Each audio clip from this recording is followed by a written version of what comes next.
dito? Pinapakain ko po si Ma'am Vanessa.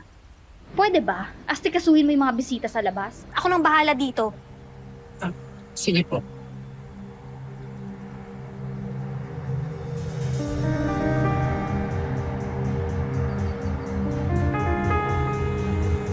Ikaw, tanda-tanda mo na, nagpapasubo ka pa.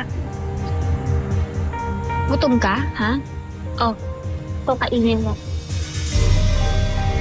Baboy ka, Angel. Ayaw mo kong tigilan? Umanda ka sa akin.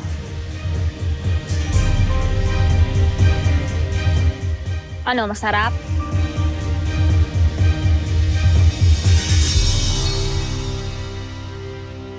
Hoy, Tony!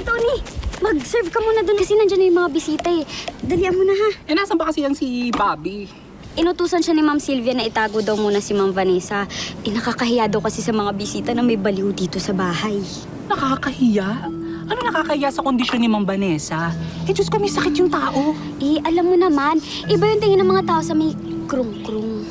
Si Jesus Christ nga, Diyos ko. Yung may sakit, sinasamahan niya, di ba? Yung iba nga dyan, Diyos ko. Relihiyosa nga, pero nangunguna naman sa panja-judge. Sige na, iserve mo na yun dun sa mga relihiyosang sinasabi mo. Dalian mo na. Perfect nga, oo. Dalian mo Okay na to. Kayang-kaya nila to, oo. Vanessa?